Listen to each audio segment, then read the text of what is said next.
Hello guys, and welcome to the opposite of Instagram picks my reads, because today is I read what you guys didn't pick. We are going to be going through, if you watched my past video, then you already have a hint as to all of the books we're going to read in this video. And I'm not going to tell you all of them in the beginning. You're going to have to wait and see or go back and watch the other video. Or you could simply just skip ahead of this video, but that would be rude, that would be mean, don't do that.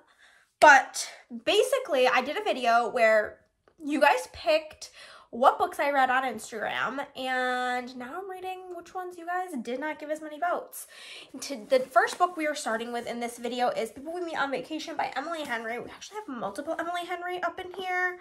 I am like 23% into this book from what I started. I don't know about this one so far. From what I gather, it's about a girl named Poppy. She was best friends with this guy, Alex. They met in college, and they would go on summer vacations together every year. She's in love with him. I don't really know at this point. Obviously, I'm not.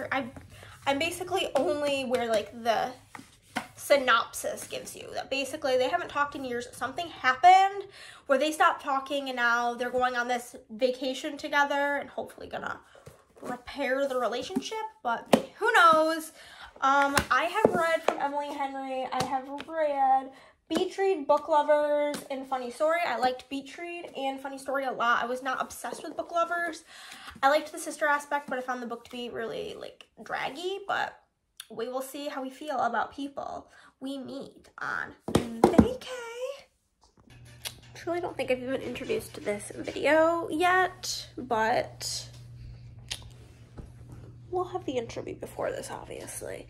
But I've read approximately one chapter so far of People We Meet on Vacation, and I'm gonna get to reading more of it. It's already 9:30 at night, though, so I don't foresee myself reading a whole bunch, but you never know. Okay, guys. Continuing on with People We Meet on Vacation, I literally only read 10% more last night, so we're at like 30%, and like, I feel like I'm dragging so hard with this book. I feel like most of the time I read a book in like 2 sittings. I feel like I've been reading this book for 6 years. And for me, like, I don't see this as a spoiler, so I don't think I'm spoiling anything. But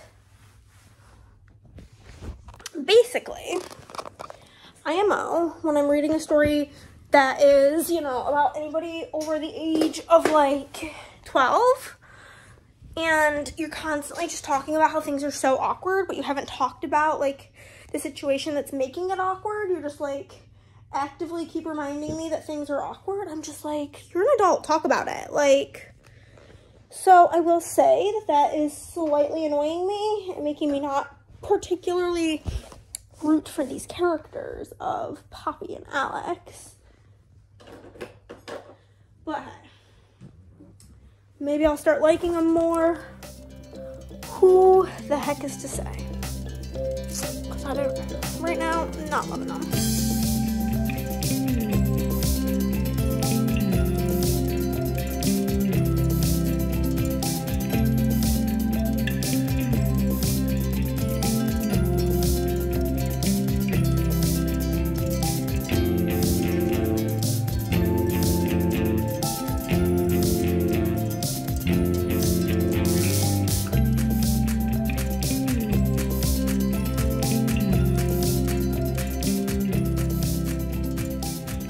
Chapter 32, 87% in, and this is literally the stupidest third act conflict I have ever read in a book.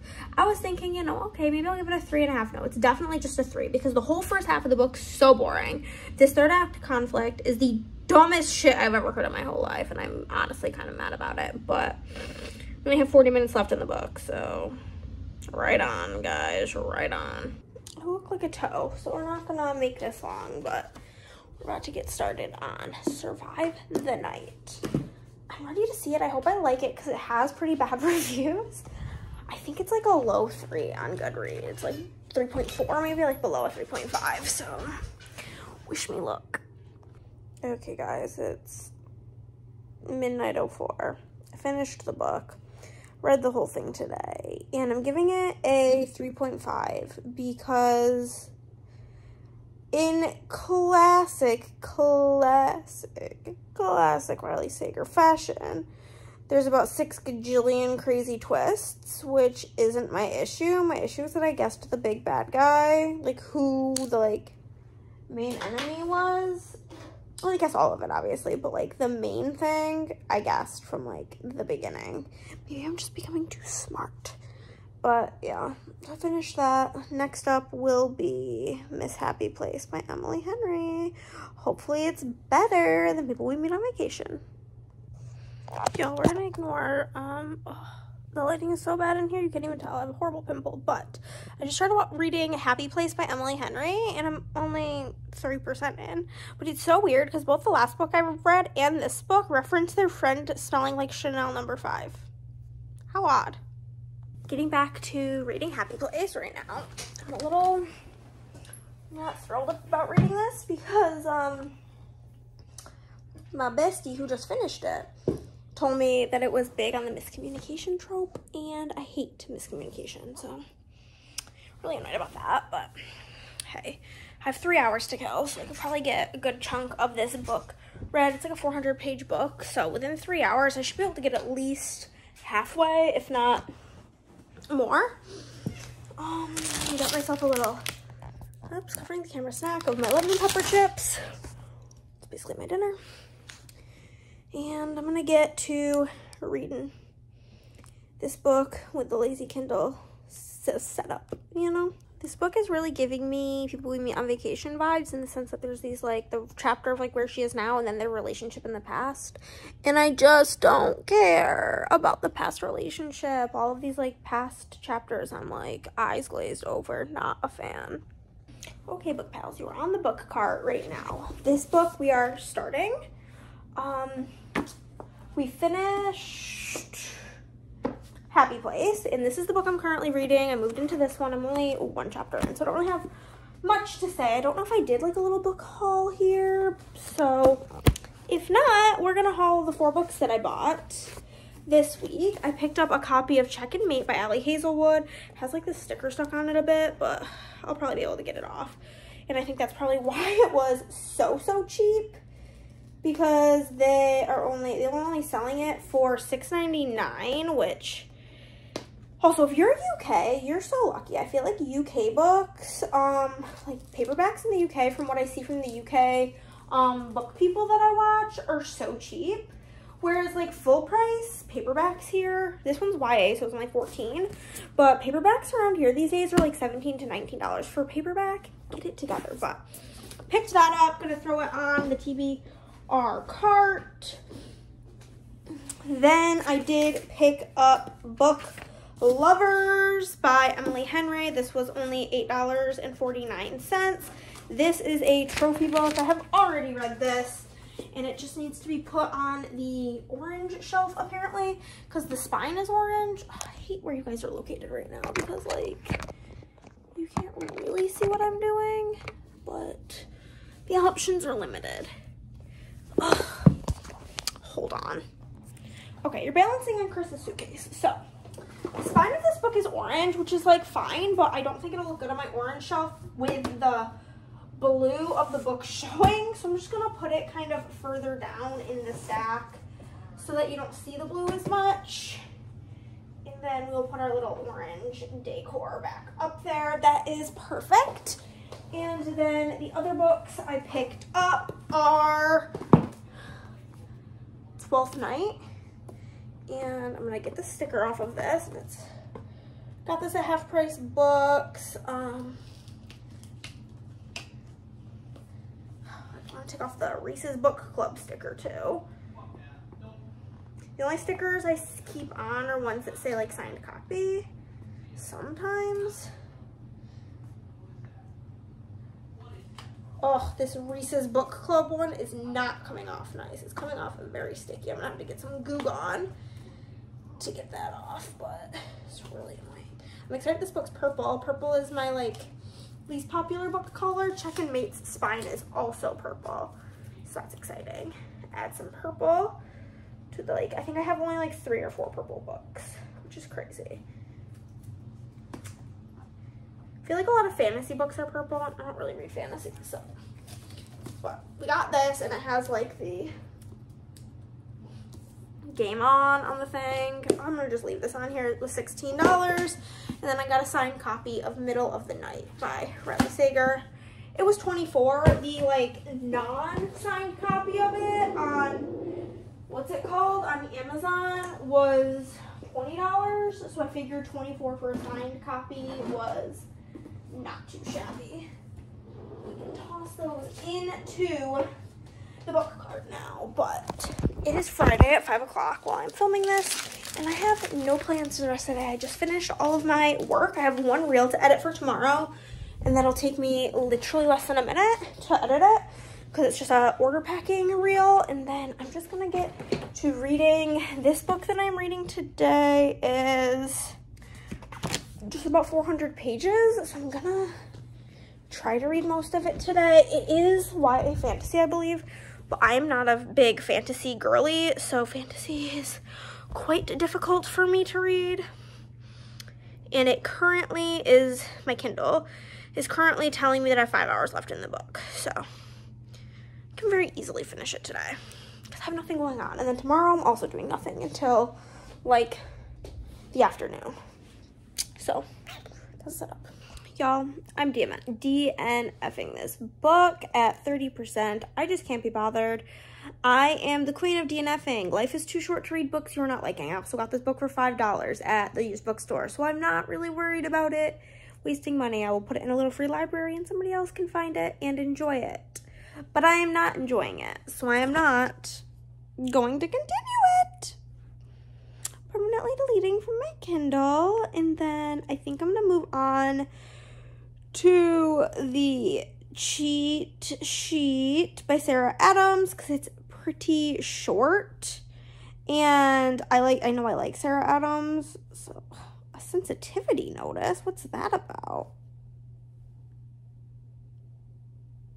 Do not read if you wish.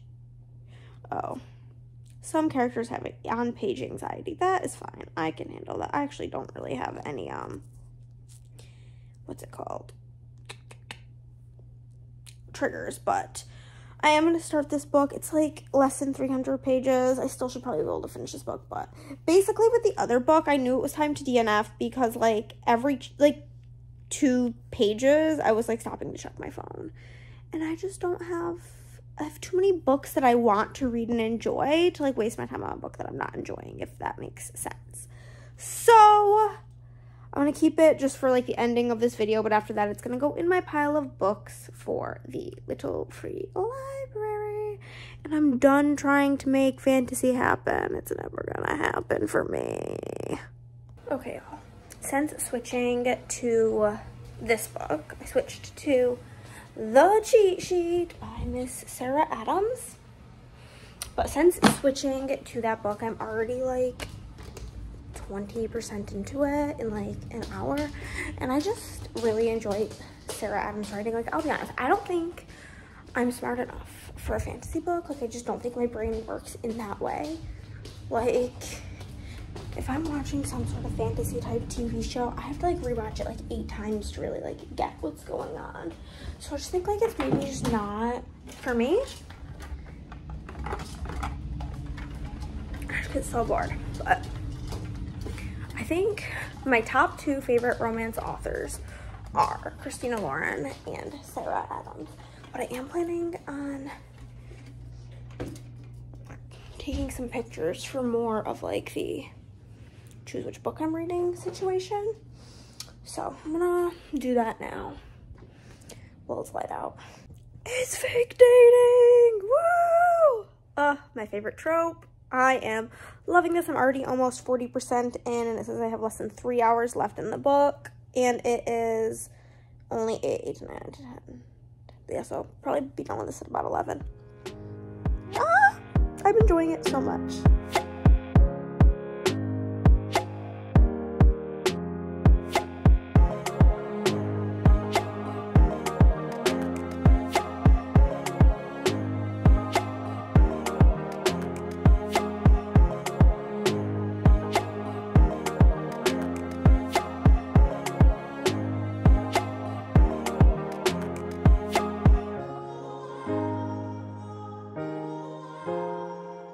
halfway through this book. I have about 2 hours left. It's been really, really, really, really easy to read because it's YA. I like verified that because the first thing in this book was like a sex scene.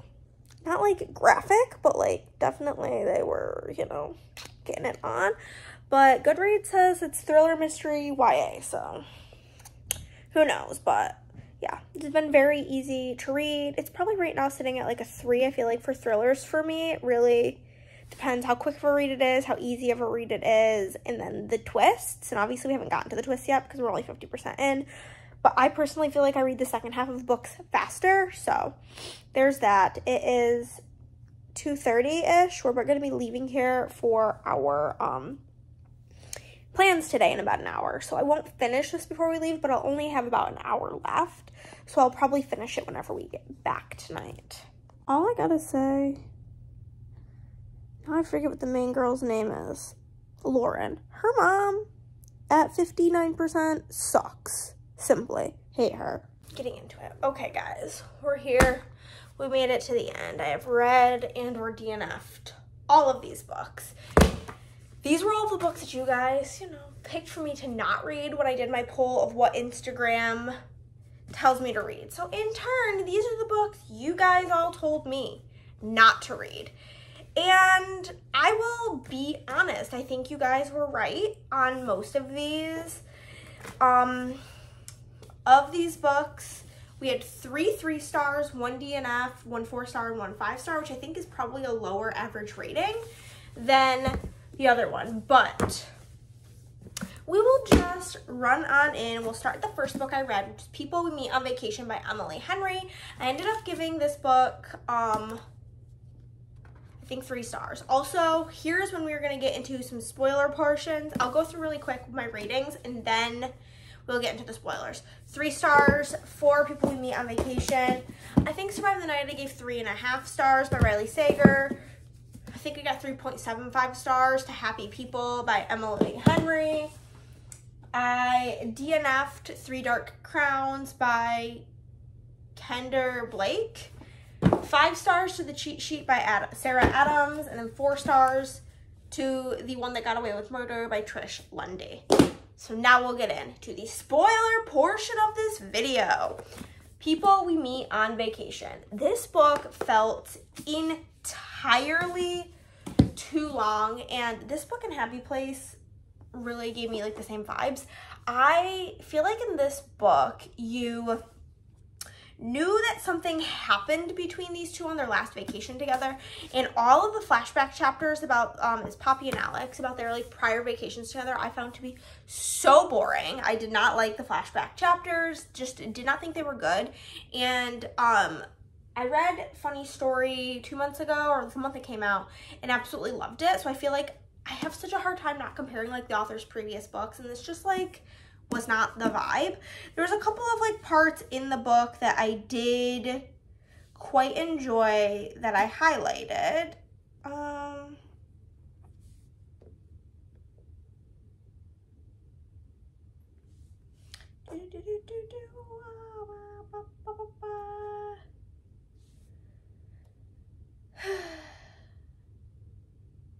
It was, this one was kind of funny. It said, I thought the whole thing about millennials was that we don't get what we want, the houses, the jobs, the financial freedom.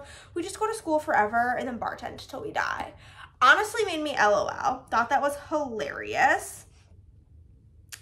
And then another like key part for me was in the book, it said, it's the journey, not the destination, babe, and whatever the fuck else those throw pillows say. Another thing I thought was quite funny in this book. And yeah, it was just like fine. It was not great, not like amazing. If you're trying to like read all of Emily Henry's books, this one so far has been my absolute least favorite. So do with that what you will. I'm gonna keep it just because like my collection of Emily Henry books, but I didn't like love it. Then I read Survive the Night, which I don't really like ever highlight things in thriller books. This one was about this gal, Charlie, and she's in college, and there's like this campus killer, I think is what they call it, who's been going around killing girls on campus, and she wants to go home because her roommate got killed and she wants to quit college, whatever. And her boyfriend's like, yeah, like, I can bring you home, but you have to wait a couple of days, like, I have work, blah, blah, blah, blah. And she's like, nope, can't do it. So she goes to the rideshare board and she hitches a ride with this guy, Josh, that she's really never heard of, that apparently goes to her school. And, like, the whole time she's in the car, she's like, maybe he's the campus killer. And in classic Riley Sager fashion, there's, like, a million things going on. I did, like, obviously this is spoilers, so if you don't want to know what happens, go away. But I had such an inkling that her boyfriend was the bad guy, and her boyfriend was the bad guy because she ended up finding the other girl's teeth in his car. Disgusting. But, like, all of the other, like, crazy things that happened in a Riley Sager book I did not see coming, so I gave it 3.5 because, like, I had a feeling the boyfriend was, like, the problem. But I still really, really enjoyed this one. I would recommend it. I had a great time reading it. 3 is not a bad rating. 3.5 is not a bad rating. But it's not my favorite by him. So with that being said, I think it's my second least favorite. House Across the Lake's my #1 least favorite, and this one's probably next. I have not read Final Girls yet. I'm about to start his new book, which is exciting. Then we did read Happy Place by Emily Henry. I love how hot pink this is. But I ended up giving this 3.75 stars. This is about Harriet and Wynn, and they were together and they were engaged, blah, blah, blah, blah. And then he kind of, like, suddenly breaks up with her. You don't know why. And then they're going on this vacation with their friends, and they're, like, fake dating, that they're still together. There was quite a few things I highlighted in this one, some of which include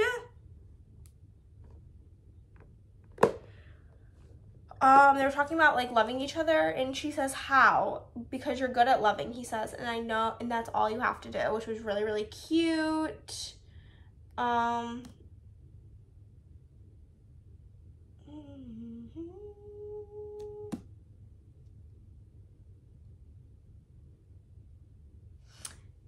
This other one said, if you could think that, if you could ever fucking wonder if they regretted you, they didn't do enough. Talking about, like, his parents, which, like, literally gave me chills thinking about it.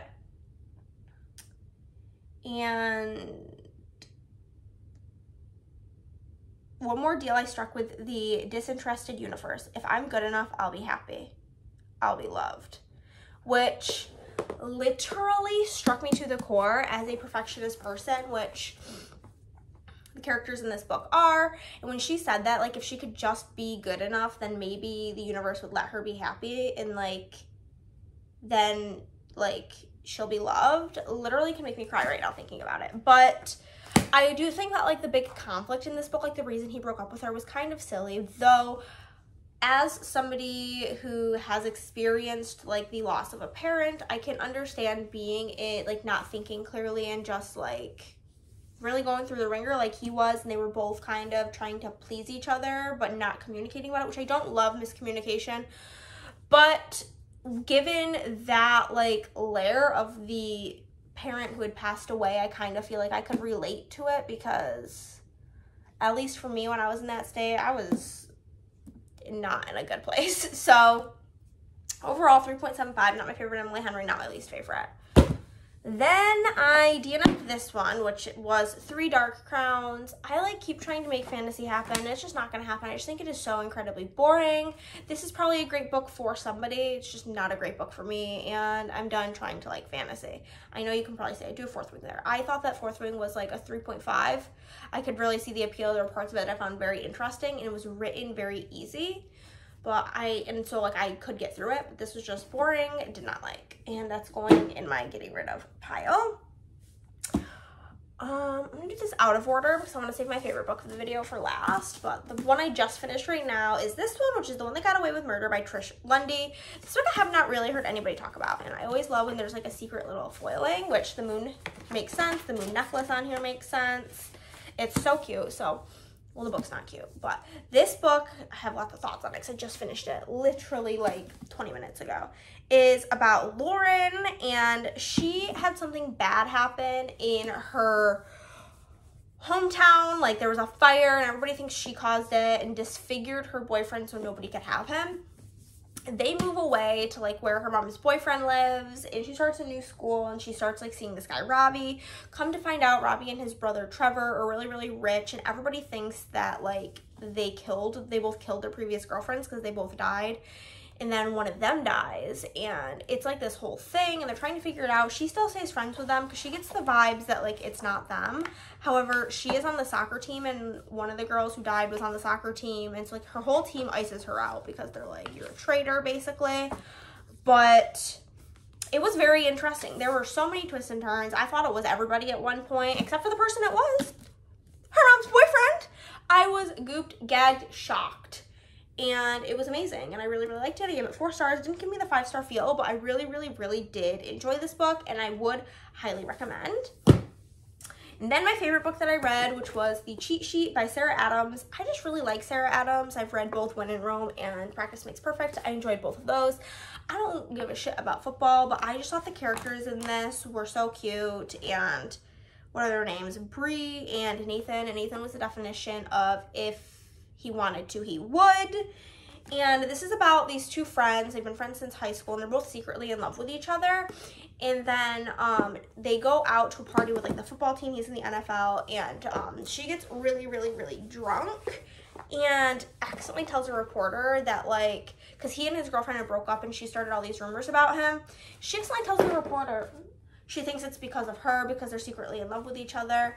And due to this, they have to then start fake dating because everybody loves the idea of them being together. And I love, love, love fake dating.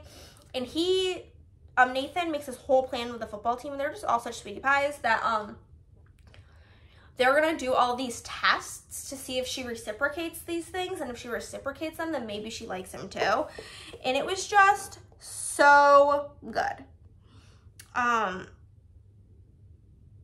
There was one part where she was like climbing on the counters to make brownies, which like I'm 4'11", I'm short, and so I was LOLing, which said it's fine, I'll just climb up there like all of us short people learned how to do when we stopped growing at the age of 12. And I was like, yes, with climbing on the counters. Another one was when he said to her, you kill me when you don't see your own worth. I literally wanted to cry. Also, there was this part where like his mom was being such a bitch to her because like she's not like some rich famous person. And she says to his mom, you can either support my relationship, or no, he says to his mom, you can either support my relationship with Brie or forfeit a relationship with me. Your call, but I know I won't budge on this. And I was like, yes, yes. And then my new life motto came from this book, and it says, because hope is healthy. Even if I prepare myself for the worst in life, it never makes the fall hurt less. I needed to hear that because I'm constantly not being hopeful, but in fear of like letting myself down. Could cry. Another thing she said to his mom was, just because you birthed him and pushed him towards success doesn't guarantee you a place in our lives. Facts. And then at the end, like she's like, what if I'm like not enough? And he says, you'll always be enough. Literally could have cried on the floor. But I would say overall it was decently successful. I would probably suggest all of these books to somebody. I probably wouldn't really suggest somebody reads People We Meet on Vacation, but these two were, spoilers are over by the way. These two were my #1 favorites of this video. And yeah, if you have read any of these books, let me know down below. I gotta go find space to squeeze them on my shelves. And thank you so much for watching. Bye!